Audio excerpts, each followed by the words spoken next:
Friends, நாம் இன்றைக்கி வீடியோவில் என்ன பார்க்க போகிறோம் அப்படின்னா, என்ன சைஸ் உள்ள பென்ட்ரைவாக இருக்கட்டும், 6GB இருக்கட்டும், இல்லை 128GB பென்ட்ரைவாக இருக்கட்டும், அதில் 4GB மேலே உள்ள ஃபைல்ஸ் ஏற்றும் போது ஃபைல் டூ லார்ஜ்னு சொல்லி நமக்கு காப்பி ஆகாமல் போயிடும்.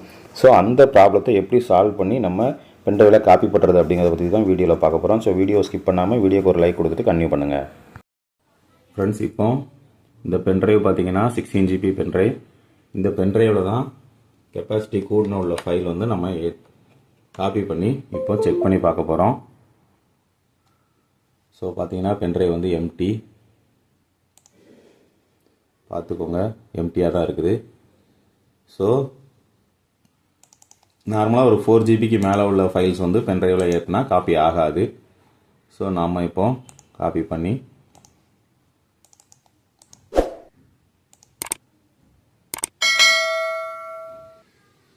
பார்த்தீங்கன்னா ஃபைல் டு லார்ஜ்னு வந்திருக்கும்.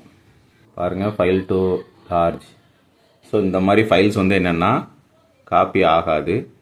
ஸோ அதே 16GB பென்ட்ரைவில் நம்ம இதே ஃபைலை எப்படி காப்பி பண்ணுறது அப்படின்னு பார்த்துருவோம். சென்ட்டும் உங்களுக்கு கொடுத்து காட்டுறேன், பார்த்துக்கோங்க.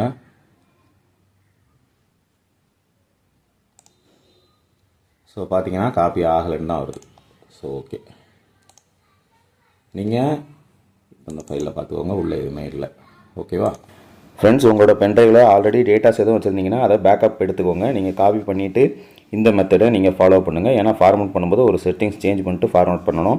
வச்சு ரைட் கிளிக் பண்ணிவிட்டு ஃபார்மேட் அப்படிங்கிறத கிளிக் பண்ணிக்கோங்க. கிளிக் பண்ணிங்கன்னா இதில் ஃபைல் சிஸ்டம் பாருங்கள், FAT32 இருக்கும். ஸோ மோஸ்ட்லி நார்மலாக டிஃபால்ட்டாக இந்த மாதிரி தான் இருக்கும். அதை வந்து நீங்கள் NTFSன்னு மாற்றிக்கோங்க. NTFSல வச்சுருந்தாலும் ஓகே தான். EXFAT பார்த்தீங்களா, இந்த ஃபார்மேட்டில் வச்சுருந்தாலும் உங்களுக்கு அதிகமான ஃபைல்ஸ் வந்து அதிகமான ஜிபி உள்ள ஃபைல்ஸ் வந்து காப்பி பண்ணிக்க முடியும். நான் இப்போ NTFSல வச்சுருக்கேன். வச்சுட்டு ஃபார்மேட் வந்து கொடுத்துக்கிறேன்.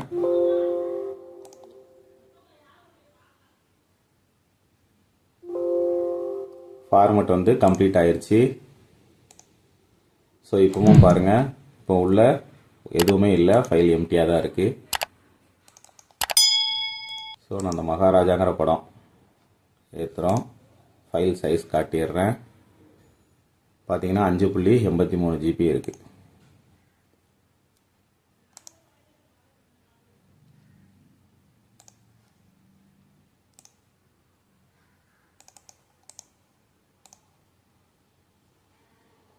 ஸோ இப்போ பார்த்தீங்கன்னா காப்பி ஆகுது ஃபைல் வந்து.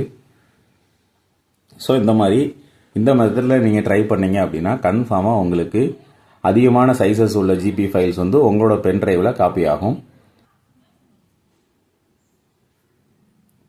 ஸோ ஃப்ரெண்ட்ஸ், இப்போ பார்த்தீங்கன்னா ஃபைல் வந்து காப்பி ஆகிட்டு. ஸோ பாருங்கள், சேம் 5.83GB இருக்குது. இதில் வேறு எதுவும் டவுட் இருந்துச்சு அப்படின்னா நீங்கள் கமெண்ட் பாக்ஸில் கமெண்ட் பண்ணுங்கள் ஃப்ரெண்ட்ஸ். மீண்டும் ஒரு நல்ல வீடியோவில் நான் உங்களை சந்திக்கிறேன். நன்றி, பை பாய்.